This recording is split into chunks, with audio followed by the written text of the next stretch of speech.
Happy New Year, everyone, and welcome to Internal Medicine Grand Rounds. There is no commercial support for today's program. The speaker and planners have disclosed no relevant financial relationships with any commercial interest. If you have a question for our presenter, please hold until the Q&A segment at the end of the talk. And if you're attending virtually, please enter your question into the Q&A chat. Also, a link to the event survey will be shared at the end of the program. It is now my pleasure to introduce our guest speaker today, Dr. Darren Lowe.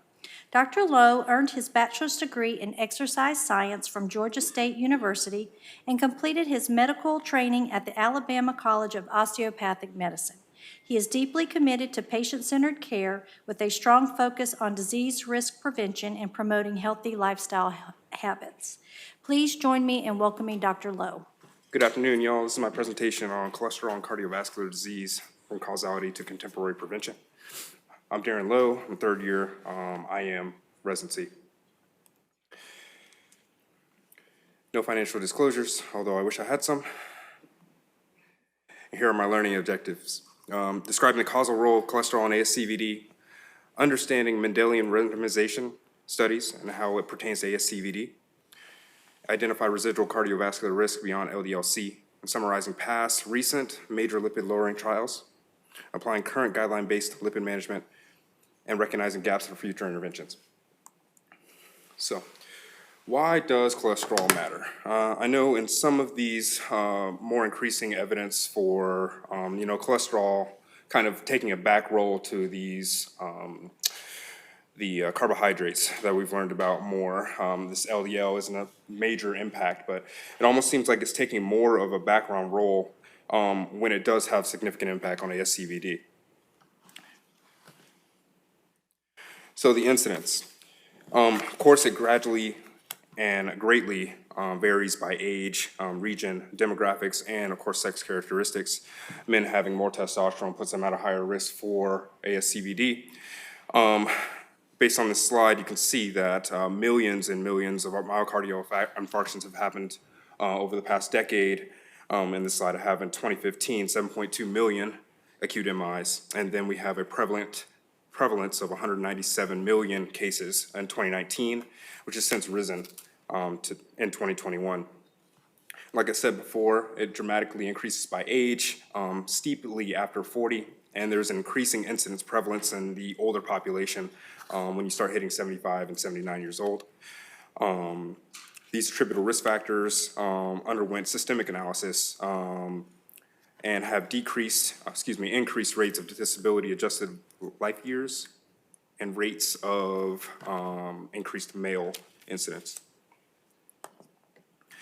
This is a map kind of overviewing exactly what I said from the previous slide. You can see in the green portions of the world, these are higher income areas that are actually at less risk of developing ASCVD based on the primary prevention, revascularization strategies that we have, and chronic medical therapy that are available to us. Whereas in these resource poor areas, outlined in the orange areas, we can see that these rates are actually increasing through all age groups, through all sexes. So, does atherosclerosis affect the heart more than any other organ? The short answer is no, but the coronary anatomy makes it so the heart is a perfect organ for atherosclerosis to prove fatal. And some of these characteristics that are found in the coronary arteries are that it is on average 3 to 4 millimeters in diameter, has higher shear forces and turbulent flow, which is perfect for plaque rupture and thrombosis. The heart also has low ischemic tolerance and worse collateralization compared to the rest of our body and the other organs. So this is a simplistic way to kind of think about each organ system and the interventions that we have outside of invasive PCI that we have or revascularization strategies. And I have asterisks next to the most important a molecule or ligand that I believe leads to ASCVD risk or increased risk. And hopefully I convince you as well. But ApoB has been targeted as this ligand that occurs on all of the lipid molecules that we have, VLDL, LDLC, IDL, and not HDLC. And most of our treatment strategies are involved, or the ones that have actually worked by lowering this ApoB. And the ones that haven't don't do a good job of lowering it. So, big map here of how cholesterol is kind of derived. We can either get it from our dietary source through the gut, using bile acids, and of course, brought into our system from that way, or we can synthetically derive it from the liver. And based on this map, you can see kind of where our medications work on these pathways to kind of decrease our risk for ASCVD and lipid-lowering strategies. So first, of course, we have to go through how atherosclerosis kind of happens. I'm sure everybody's heard this ad nauseum at this point, but first LDL is brought, it goes through the intimal layer, it becomes oxidized. The macrophages are the main culprit when it comes to ASCVD, absorbing these oxidized LDL particles, turning into these foam cells. A lot of foam cells make these fatty sheaths, and then it gets deposited on the intimal layer. The smooth muscle cells also differentiate and go to that said atheroma, and then after a certain time when there's enough, it ruptures, creating thrombosis, thus decreasing the diameter of the vessel, disallowing blood flow. So in the background, we have kind of ways that we can target these lipid-lowering molecules, and it's actually the basis for what we use our medications for. So traditionally, we have used observational studies, but observational studies don't do a good job of allowing for these confounders, smoking and alcohol. Randomly controlled trials actually do a very good job of controlling for these factors, but ethically, it's usually not a good idea, and also financial burden along with those because they're very expensive. I'm sure we could get many people to participate in studies, telling them to drink alcohol and find the effects, but there's an ethical principle behind that and we can't actually do that. So what was intelligent from our research communities, we use this Mendelian randomization, where it kind of groups populations with associated exposure and the predisposition for the desired outcome. So it picks genes that are related to ASCVD. It finds the genes that are highly associated with increased MI risk later on, and then we use that to actually find our therapeutic interventions afterwards. And the ones that don't affect, we don't have any, or don't need to have any therapeutic interventions for it. So how does this help? Lipid genes and levels, highly inheritable over many decades, which is the basis for Mendelian randomization and how it works the best. And it's independent of any other genetic pathways. Risk factors with high associations, like I was saying before, have high impact, and that will be the target of the medications that we use. So here are the genes that I've picked out. This is not an ad nauseum list that I've listed up here, but once again, I've listed my asterisk next to this ApoB molecule. And these genes are all targets that we have for our medications. They look very familiar, affecting the LDL receptor, PCSK9, HMG-CoA reductase, and the MPC1, L1 gene, ezetimibe actually affects. So lipoprotein overview. We have LDL, HDL, LP little a, VLDL, and TG, triglyceride remnants. I'm going to talk a little bit about everything here, kind of determining which ones are important, which ones we might have had a previous thought that the higher it is, the better the outcomes, like HDL. And I'll talk briefly about VLDL and triglycerides closer to the end of the study. So, systematic reviews to kind of give you an idea of how important ApoB is compared to the other markers for atherosclerosis that we've used in the past. On the left, we have some other studies that have been kind of implicated on showing that ApoB versus this non-HDL-C actually have a greater impact. 7 out of 9 of those studies on the left-sided scale. On the right portion of the scale, you can see that the 7 studies actually outweigh all these other studies. One of the studies, the Lee study in 2023, showed that it was congruent. And this Helga Dottler 2022 study showed that actually it had the opposite finding. And through my research, I thought that was interesting, that one study did show that non-HDLC particles actually led to, this finding of a different outcome. So I looked into the study and it showed that it asked a different question. So instead of asking the upstream, how did this happen, it asked what is affecting and at the very end and what is causing the actual atherosclerosis. And it found that this non-HDLC particle actually causes atherosclerosis at a higher impact. But it ignores the, once a particle is made, how much damage does it do? And as I go through this presentation, you'll understand that because every lipid-containing particle, except HDL, has this ApoB molecule, you'll see once we reduce those, we'll have better outcomes with ASCVD. So HDL.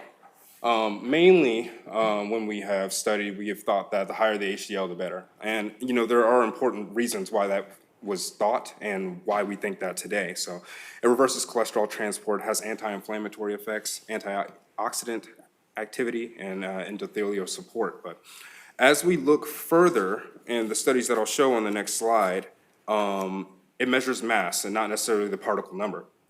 Now, HDL doesn't have this ApoB molecule, but strangely enough, it is actually has an impact on ASCVD going forward, mainly because a lipid is a lipid. So also you'll see that the inflammatory states like diabetes, CKD, and obesity actually causes HDL itself to be dysfunctional and pro-inflammatory. So 3 of these studies have 2 cohort studies and a systematic review based on HDL, and showed that HDL actually had this U-shaped association where ASCVD risk actually goes up on opposite ends. So there is a sweet spot for HDL in which it does not impact ASCVD as much, but when you have increased amounts of HDL, first study says as much as 116, and an HDL of 80 in the second study actually elevates all-cause mortality and cardiovascular mortality in this pooled cohort study. Kind of leads to a paradox. The opposite findings what we think about HDL. So, shortly about lipoprotein A. This is a molecule that I don't think we check enough. And it does have significant impact on ASCVD. More recently, I believe it's being checked more often, but you can see and check for somebody's genetic risk for developing ASCVD and control their lifestyle habits a little bit more aggressively than someone else. You cannot directly affect lipoprotein A. Only one medication has been kind of implicated on decreasing LP(a), but it's very modest impact. So it increases atherosclerosis, inflammation, and thrombosis through these multiple parallel pathways. And as I was saying before, this is an important point that we do have medications that have kind of manipulated it enough. PCSK9 inhibitors actually do the best job, but only provide modest effect. What I also thought was interesting is that niacin itself actually decreases LP(a), but there was no benefit on the outcomes of ASCVD risk. And this was mainly because it does not affect the number of ApoB molecules on the LDL particles, the LDL, VLDL particles, lipid-containing particles altogether. A more higher risk therapy that we have, of course, is the lipoprotein apheresis, which is usually limited to the people that have familial cholesterol kind of diseases. So this is the main list that I put together to kind of decide what medications we can use. I'm going to briefly go over these with their pathways and some of the studies on the important medications that we use every day, and maybe some studies you haven't seen before. So our HMG-CoA reductase, probably the most famous ones that we use for lipid-lowering medications. Of course, we increase the clearance, which leads to upregulation of the LDLR receptor, and that allows for LDL to be pulled from the blood back into the liver, thus lowering the amount of LDL. It also decreases the LDL-C, reduces LDL-C by about 30 to 60%. I've seen 50% all over the place in the studies. And the major trials, starting with the 4S trial. It is the main trial, the first trial that was associated with decreased ASCVD risk and decreasing all-cause mortality as well. It's the first proof that we have that statins actually did something with that risk. The CARE trial in '96 showed that it was benefit beyond hypercholesterolemia, and it was done on patients that actually had regular LDL levels, and their outcomes actually improved. Lipid trial in '98 did also show that there's significant secondary prevention benefits for the people that have a higher risk or might have had an MI previously. But the main thing overall with these studies is the significance of the numbers needed to treat on these studies. There's multiple number needed to treat numbers in the 30s. We'll see some that are in the 16s. So it doesn't take very many patients that we have to be able to treat to actually see a benefit outcome moving forward. A couple of other studies showing that the PROVE-IT trial pretty much wanted early intensive LDL lowering. When we add them early, you end up having better ASCVD outcomes, and then the long-term benefit of using high-intensity statins actually improves as well with the TNT study. So our PCSK9 inhibitors, more of newer medications that we have. It works specifically by inhibiting PCSK9, which is actually biologically involved in degrading the LDL receptor. If we inhibit that, then we have more receptors and more LDL can be pulled out of the blood, thus leading to decreased ASCVD risk. 50% LDL-C reduction in these medications that we've seen previously, and usually is used as an adjunct to statins. This is the 4-year trial. It was mainly done on patients with stable ASCVD. So it was made for primary prevention. Evolocumab was the one that we used mostly for this, and shown that there was a relative risk reduction of about 20% in the patients. We had improvements in the CV death and MI stroke and hospitalizations for unstable angina as well. 15% relative risk reduction for that, and numbers needed to treat, around 67 as well. Also, the main thing from this study is that it showed lower LDL, extremely low LDL, less than 25, actually did not affect neurocognition or chances for hemorrhagic stroke in those patients that had ischemic strokes coming in with hemorrhagic convergence. Confirmed that lower is better, and there's no risk to the patient afterwards.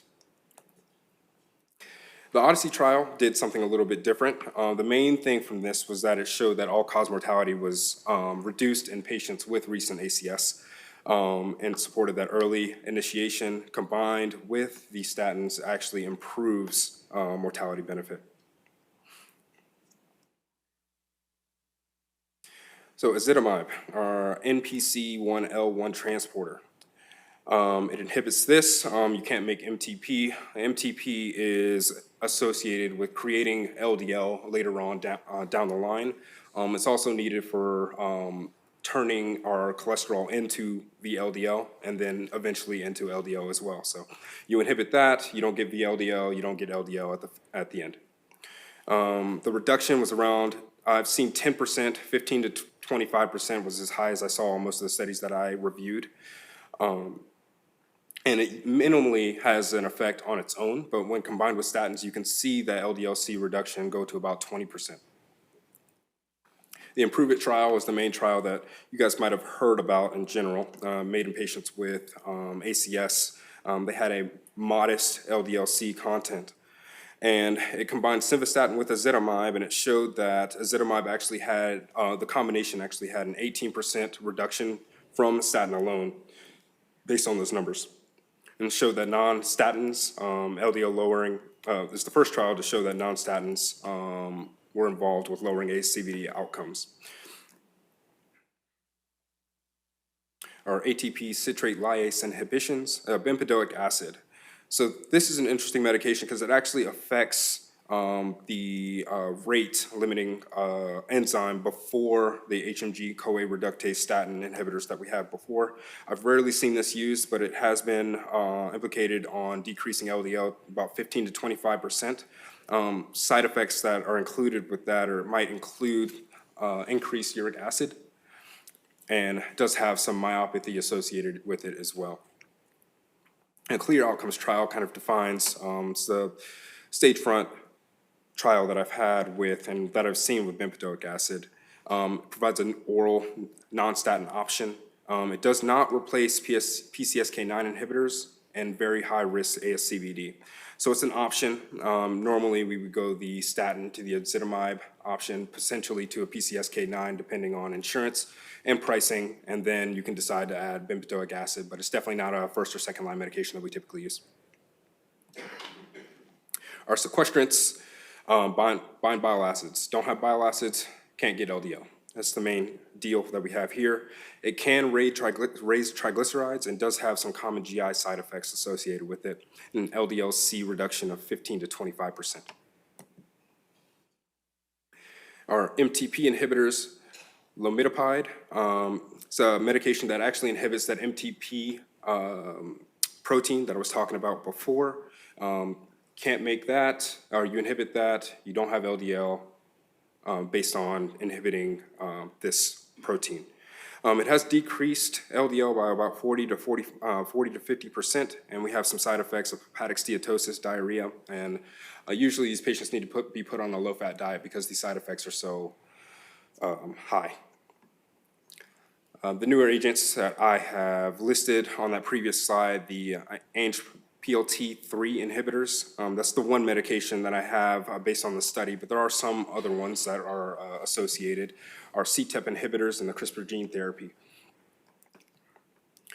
So this ANGPTL3 inhibitors, ivonescimab, this inhibits LPL, and it actually has an interesting mechanism of action. It inhibits the inhibitor. So if LDL is not able to, it decreases the circulating TG-rich lipoproteins, which later on down the line differentiates into ApoB-containing molecules. If we inhibit the inhibitor, then the molecule does not get that ApoB ligand, and it can actually be reabsorbed by the liver in a different pathway from the LDLR. It results in an LDL-C reduction of about 45 to 55% as well. Main thing about this medication is mainly reserved for people that have this familial hypercholesterolemia in lieu of the protein, like lipoprotein atheraphoresis that I said before. It was done on patients, of course, with elevated LDLs. 255 was the baseline. And it represents critical therapy for patients that are refractory to standard lipid-lowering therapies. Now, these patients were on maximal lipid-lowering therapies, and it has shown improvement. Main side effect was that it did include and cause these influenza-like illnesses and rhinorrhea, but no cardiovascular events based on this trial. Our CETP inhibitors, which has an interesting mechanism of action, CETP actually removes the cholesterol ester content of HDL and can move it to the VLDL and LDL. So based on what I said previously, we can kind of see an issue with inhibiting this ligand here, is that if we increase the HDL content, we have more HDL, it could actually lead to higher ASCVD risk and worse outcomes. And this trial that I'll show you on the next slide actually shows that. So this medication here also did show that the HDL content increased about 72%. And they had to stop the study early because the risk of cardiovascular events was elevated and death as well in the treatment arm. It also had a confounding increase of aldosterone as well, which could actually be the reason why people had adverse outcomes just based on how aldosterone works with cardiac remodeling. But the other CETP inhibitors that we have actually raise HDL levels, but it failed to reduce any ASCVD risk. So a lot more research needs to be done on these. And some further areas for research. We can actually attack, or thought to attack, these oxidized LDL molecules itself. Nothing's really come of that as of right now. We can target bile acid synthesis even further up in the chain than our sequestrants. Can affect the macrophage lipid uptake or any remnant clearance. And there is this talk about CRISPR gene therapy, which is very, very early on and probably won't have any impact or thoughts about it in our generation or generations after, but it's very, very early as of right now. So main thing with primary prevention are these two kind of thoughts that I put onto my slide. High-risk patients need to be treated aggressively and early, maybe with some combination therapy. These primary prevention scores I've listed up here that you've seen before, the ASCVD versus the PREVENT scores. The main things is that the PREVENT score actually decreases the discrimination between patients, with race not being an eligible criteria that you can click, and also gives better calibration between CKD, BMI, and heart failure. This is a talk.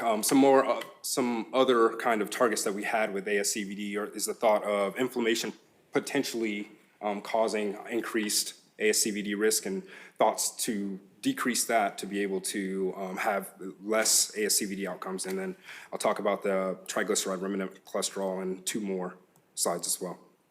So inflammation and ASCVD. We have 2 trials here. The Jupiter trial actually took rosuvastatin and looked at both its lipid-lowering qualities as well as its anti-inflammatory qualities. And as we know, there is a ASCVD benefit with using statins. So the thought was, hey, can we isolate this inflammatory component, creates maybe an antibody to that, and eliminate inflammation, and we can lower ASCVD risk. Well, the CANTOS trial did have an anti-IL-18, 1B molecule, and there was no change on ASCVD risk when we targeted inflammation at its own.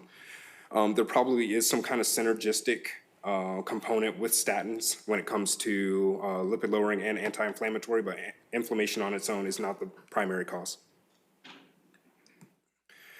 So our triglycerides and our remnants, we show just based on these studies that triglycerides and remnant cholesterol reduction alone does not have meaningful ApoB reduction based on the PROMINENT trial.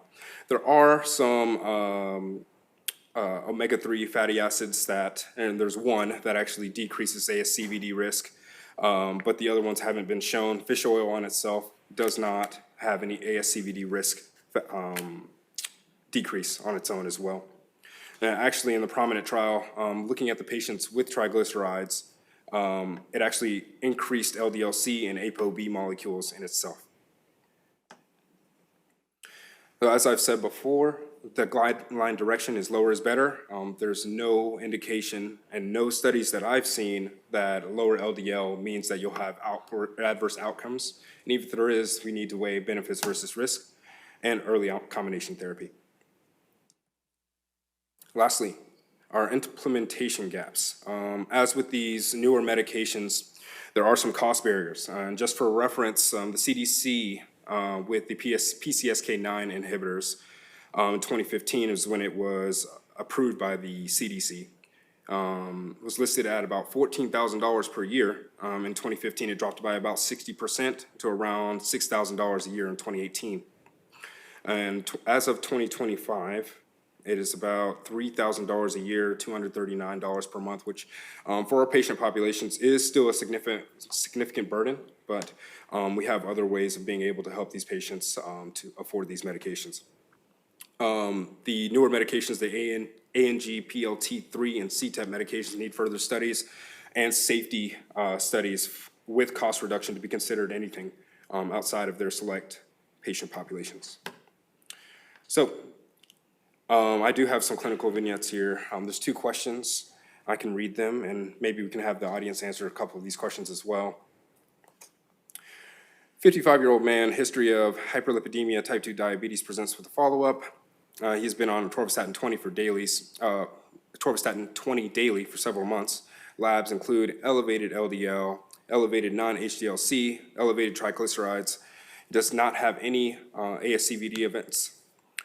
His calculated 10-year ASCVD risk is 16%, reports adherence, but does have mild myalgias at higher doses. And given his current therapy, lab profile, ASCVD risk, what's the next most appropriate therapeutic step to reduce his cardiovascular risk? Okay, as you're thinking about this, A, B, C, D, or E, would anybody like to take a shot at answering? This is not a trick question.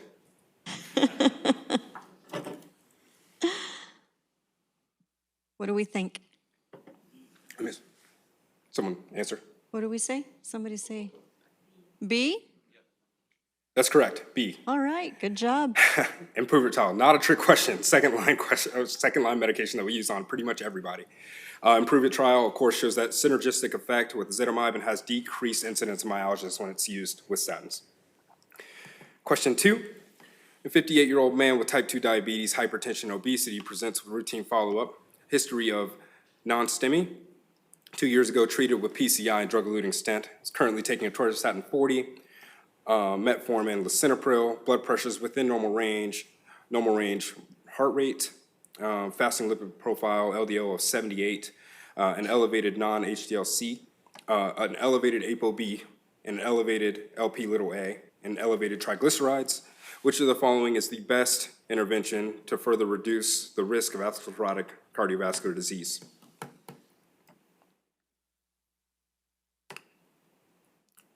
What do we got? What do we all think?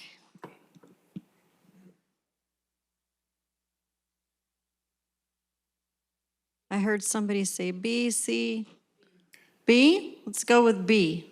That's right. That's correct. The PCSK9, as I talked about in my presentation, is that it's the only medication that really lowers somebody's LP(a). And someone that's as high risk as this, you'd consider skipping over ezetimibe and going right to this PCSK9 inhibitors. Definitely combination therapy, definitely for secondary prevention in this patient. I would like to see his LDL be less than 55. For insurance purposes, typically they like to see that number before they approve of using medication. But if we do overshoot and go as low as 30 or 25, there's no harm to the patient. And here's my references.